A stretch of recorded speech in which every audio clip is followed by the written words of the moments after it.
All right, so we're going to dig into a big one today. That, classic 3M question. Who are we? Yeah, the big one.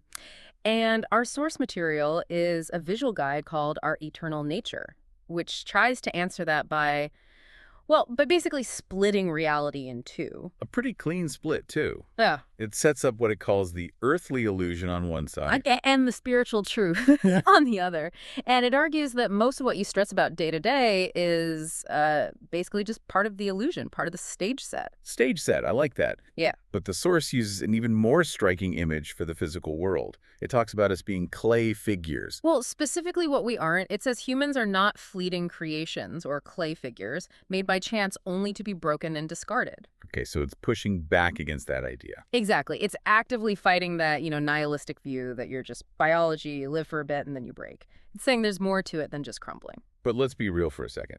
That clay part feels pretty solid, doesn't it? Mm. I mean, our bodies hurt, bills are due. The source calls Earth a disappearing place. But when you're stuck in traffic, it feels very, very permanent. Right. And the text acknowledges that. It says Earth can feel like our native home. That's the trap. The trap? Yeah. By calling it a disappearing place, it's suggesting the environment is the unstable part, not you. The stage is what's temporary, not the actor performing on it. So if the stage is crumbling, the clay, the physical world, Yeah. what's actually left? What's the permanent thing? And that's the big pivot in the source. That's the spiritual truth. It claims your true essence is totally separate from all that. Right. It defines a person not as the body, but as a noble spiritual being that resides within our physical body. Resides within. That's a very specific choice of words. It makes the body sound like, I don't know, a house you're living in or a rental car. A rental car, or maybe a deep-sea diving suit. You need it to function down here in this environment, but it's not actually you. And there's another phrase here that really reframes the timeline.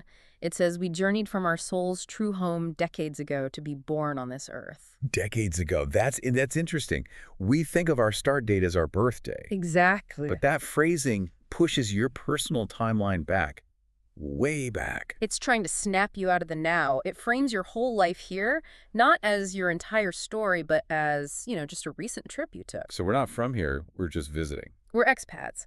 And the text says this is all possible because humanity has been gifted with eternal life. Okay, so that's the promise, the permanence. Right. So if you have eternal life, then the clay breaking isn't the end. It isn't a tragedy. It's just the end of the rental period. So the whole point is to stop identifying with the car and start identifying with the driver. You got it.